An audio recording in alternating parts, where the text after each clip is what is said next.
So over the last 5 years, I've actually lived in 7 different countries on 3 different continents, and finally decided to move me and my wife here to Cyprus.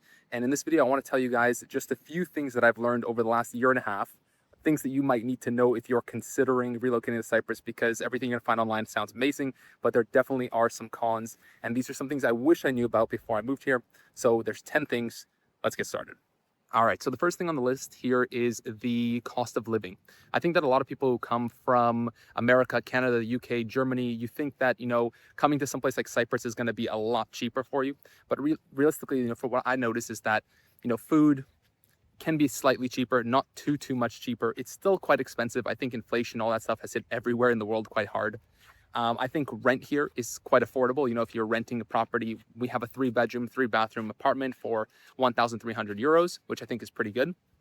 But if you're looking to buy an apartment, I think, things are still quite expensive here, 3, 4, 500,000 euros for a nice modern apartment. So definitely it's still quite expensive. You're not going to be saving like 50%, on your, groceries and stuff like that. It's still quite expensive, which is why I don't really understand how people here, like the locals who are earning 1,000 or 2,000 euros a month, are actually able to afford this. But definitely come here, see the prices before you consider relocating. If you're only relocating for like the cost of living, right? It's definitely cheaper, but it's not going to be like a 50%, savings for you.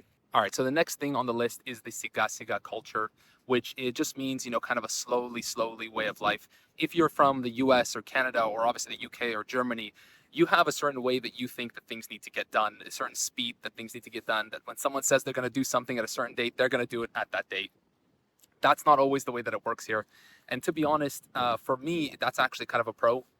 It gets me to stop thinking about all the possible things that could happen, planning everything completely, being super anal about how everything needs to fall into place exactly, and just kind of letting go and relaxing and just going with the flow. So for me, that was something that I actually enjoyed. But if you are someone that's super type A, you might not really enjoy that. So you definitely need to know, like, for example, people don't really think ahead of problems that, might arise. We were told by our lawyers, hey, just go to the bank and open up a bank account. That's something that you need for your visa application, especially when you're coming on a pink slip from Canada like us.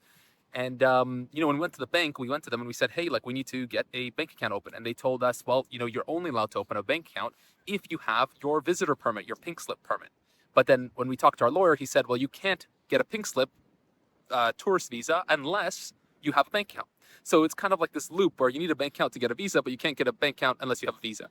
So things like that are, somewhat common here from time to time, and you just need to get used to it. There's always a way around it. You just need to, kind of like brute force your way through it a little bit and figure it out. So if you're super type A, definitely know that that's not how things work here, and you just need to integrate yourself and understand that that's just how it is. So the third thing on the list here, and something for coming from Canada was really crazy for me, but it is the earthquakes. So last year we had a pretty big earthquake. I think it was like a 5 or a 6. I don't remember exactly. But for, coming from, somewhere where you get no earthquakes, it was definitely very jarring. We're actually walking on the boardwalk here. I don't know if you can see, we're walking like down on the boardwalk over there, where the, some of the hotels are, some of the shops and stuff like that. And it sounded like there was a jet flying over. The glass was rattling. It was an experience that I can't, put into words. But, when the ground underneath you and all the buildings are shaking, it is obviously quite scary if you've never experienced it. I've experienced very little tiny ones, in Athens and in Turkey, but nothing really as serious as last summer. And so that's something that you really need to be, aware of if you're coming from, again, some place that doesn't get earthquakes. I think every place kind of has its, either tornadoes or, hurricanes or whatever else. In Cyprus, it's the earthquake. So definitely be ready and prepared for that. Fourth thing on the list is quite obvious, and you're definitely going to hear it if you're looking to relocate to Cyprus, and it's the fact that it's extremely hot. I mean, in Nicosia last year in the summer, when, in July, August, we saw over 45 degrees, which is absolutely insane. I don't know how people survive there.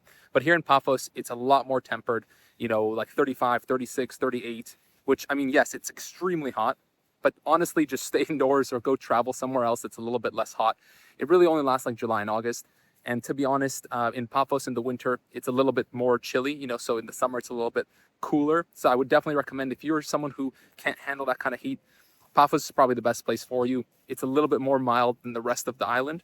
But definitely be aware that it's, it's basically the Middle East, so it's extremely hot.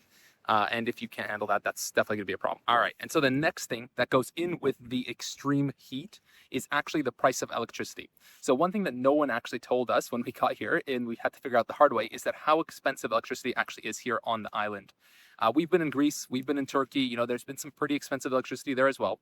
But here, we're not people who kind of, save and kind of open the windows when it's, 40 degrees outside. We want to be comfortable. We turn on the air conditioning and we, let it blast until we're comfortable. So especially in the summers, be ready to spend 250, 300 euros a month if you're anything like us, just on electricity. So if you're spending 1,300 euros, budget for another 300 euros a month, especially in the summers. Even in the winters, to be honest, we're spending 150, 200 euros sometimes for electricity. And maybe we're just, crazy, but, to be honest, it is very, very expensive here. I think it's some of the most expensive in Europe, if not the most expensive. And so definitely be prepared for that. Definitely budget for that. And that goes along with, the extreme heat warning. All right, so the sixth thing on the list is actually the fact that Cyprus in general is not a very walkable place. If you're coming from Europe or someplace where there's amazing public transport, you can walk places like, for example, in Athens, you don't ever need a car. You're definitely going to need to buy a car here in Cyprus. For me personally, that's pro. I was raised and born with like cars and driving places and all that kind of stuff. And for me, a car represents freedom and the ability to do what you want when you want it. And so for me, that's a pro. But for you, if you're coming from Europe and you're thinking you're going to come here and you don't need a car, definitely I would say, rethink that. You will definitely need to buy a car. And honestly, cars here on the island are a little bit more expensive than, anywhere else, because I think that they import all the cars from here. We personally, had a car imported from Japan, here that we got. And everything is definitely a little bit more expensive because of that, because I don't think they make any cars on the island. So definitely be aware of that, and definitely be aware that you're going to need to purchase a car when you come here.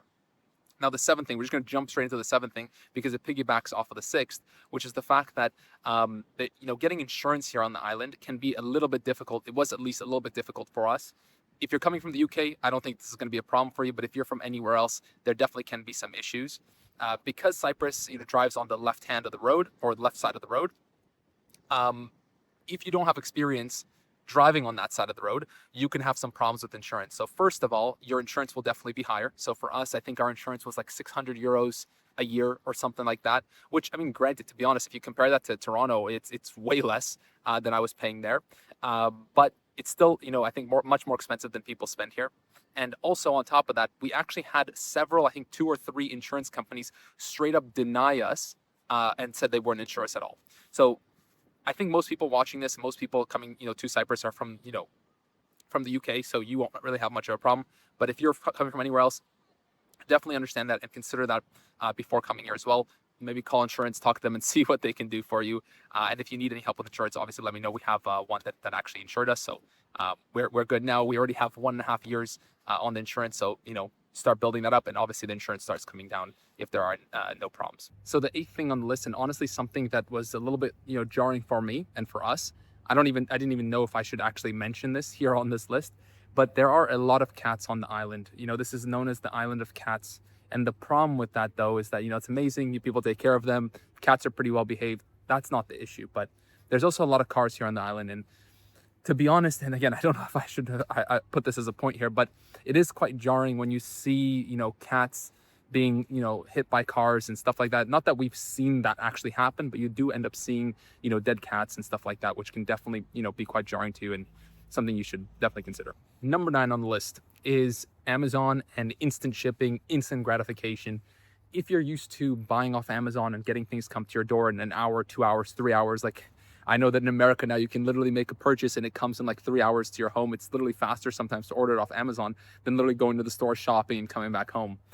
So if you're used to this in the UK, Germany, stuff like that, where you can just get anything you want at any time and it comes instantly to your door and you don't have to worry about it. In Cyprus, it's definitely a lot harder to, buy things. Shipping is quite expensive, even from Europe. And overall, you're only going to be really getting the things that you absolutely need. For us, though, again, like the, driving and not being very walkable, that being a pro to us, to be honest, this has become a pro to me because we've lived in America, Canada for a very long time, and it was extremely materialistic. If you wanted something, you buy it. Even if you don't want it, it's just garbage at the end of the day. But here in Cyprus, you really end up buying the things that you actually need. You pay for the shipping, you get the stuff that's, you buy the good stuff, and you spend, once rather than spending twice for some, crap. So if you're used to that kind of life, this can be quite challenging for you. It'll be quite a shift.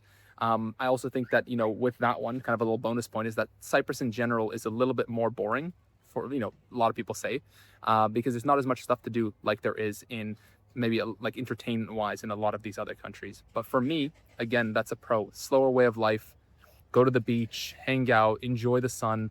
This is really what it's all about for me. All right, so the 10th thing to know before relocating to Cyprus is that obviously Cyprus is incredibly close to the Middle East. And the Middle East is, very crazy right now. So we did have some incidents here on Cyprus with like some drone strike or something. At no point did I ever feel unsafe or that something was, actually a war zone or anything like that, that people made you believe like there was like, news out there that now Cyprus has joined the war or something. I don't know. It was all BS. Cyprus was completely safe. There was nothing going on here. I had even friends that would come visit here like from Europe every month or two, and they haven't been back for like 4 or 5 months because of that. And to be honest, I think that that's just silliness. Things here are so safe. Nothing has happened here. I think that with all the geopolitical stuff going on there, yes, it is crazy. Yes, we are very close, but it's an incredibly safe place. And obviously no war or anything has happened here. And so, but I think a lot of people do, get scared of that. And yes, it is something to consider for sure. But we feel super safe, and we're definitely staying here. And the war didn't scare us at all. With all that being said, right, I know that I said 10 things that were, kind of considered negatives here, on the island, moving to Cyprus. But I want to say that me and my wife have moved here a year and a half ago, and we absolutely love this place. We've lived, like I said, in 7 countries, over 3 different continents. We've actually lived in these places, experienced the cultures, and nothing comes close in our opinions to Cyprus. Obviously, every place has their pros and their cons, and maybe some pros in some place work for you, some cons, are some things that are not so good for you. But what we found is that it's important to look at the pros and the cons and find kind of the cons that aren't so con-like for you, right? So for us, for example, when I mentioned that, driving, you have to drive her. For me, that's a pro. I like the driving culture. The siga, slowly culture. For me, that's also pro because I came from the West, the hustle culture, the keeping up with the Joneses, all this crap. And for me to come here and just to live in the moment and learn from the, Greek kind of lifestyle, that's a pro for me. For you, that might drive you absolutely insane. But I think the key is just look for the things that you actually are okay with, the cons that you're actually okay with, and that maybe some of them are actually even pros. So I hope that you enjoyed this video. I hope that I gave you some, at least a different perspective on some of the things when moving to Cyprus. And if you have any questions about Cyprus, visas, stuff like that, I'm not an expert or anything like that, but we have gone through a lot. We have traveled around a lot of the world, and, I'll do my best to help you guys out. Subscribe to the channel also if you want to see more videos about Cyprus, moving here, relocation, cost of living, all sorts of stuff we'll make videos on. And I'll see you guys in the next one.